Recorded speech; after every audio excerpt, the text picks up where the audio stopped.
Audio Jungle.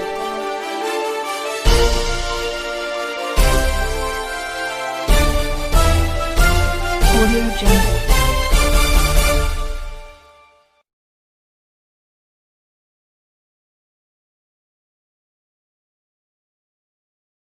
Ini urusan Nabi dihina.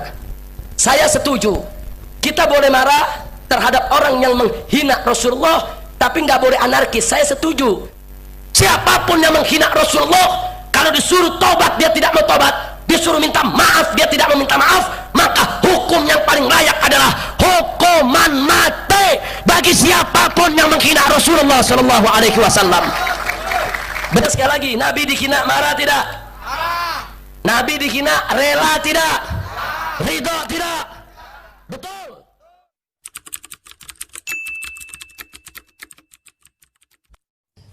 Mana lebih bagus Pancasila sama Al-Quran? Gitu kan? Sekarang saya mau tanya nih semua. Yang berjuang di abad 20 itu Nabi yang mulia Muhammad apa Insinyur Soekarno untuk kemerdekaan? Saya minta jawaban. Silakan siapa yang mau menjawab berdiri. Jawab pertanyaan ibu ini. Ini urusan Nabi dihina. Saya setuju.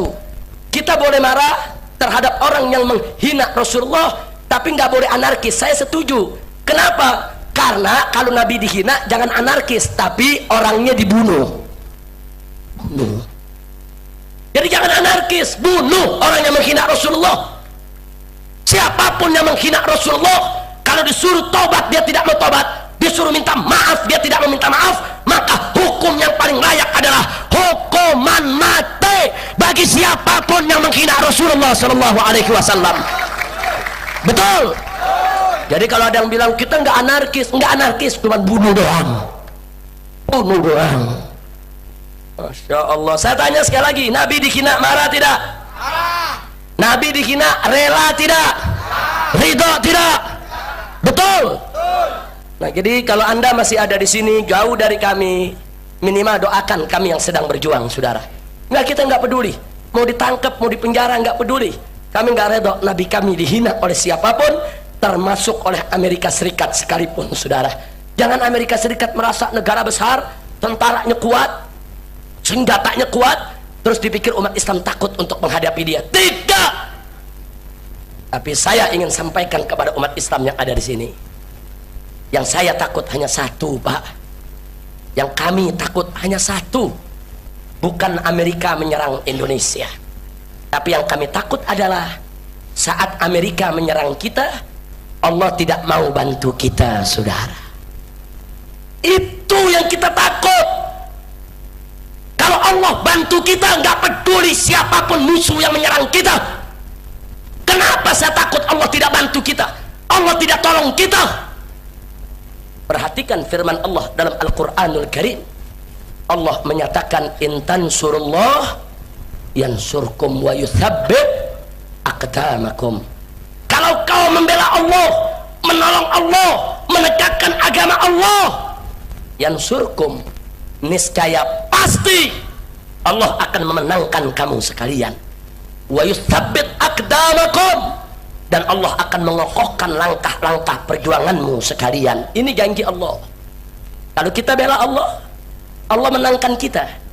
Lalu bagaimana cara membela Allah? Padahal Allah tidak butuh pembelaan kita, saudara. Innallaha ghaniyun 'anil alamin. Allah itu maha kaya, tidak butuh dengan semesta alam. Maka itu sepakat para ahli tafsir. Yang dimaksud membela Allah adalah membela agamanya, menegakkan hukumnya, menjalankan segala perintahnya, dan meninggalkan segala larangannya, saudara. Jadi Allah janji, kalau kita jalankan hukum Allah, kalau kita tegakkan hukum Allah, Allah akan bela kita, saudara. Nah, sekarang mari kita lihat di Indonesia ini, inna lillahi wa inna ilaihi raji'un. Syariat Islam ditolak, hukum Belanda dipakai, syariat Islam ditolak, hukum kafir di KUHP itu Belanda punya, kafir. Saya mau tanya, Belanda jajah kita 350 tahun. Kita merdeka sudah 50 tahun lebih.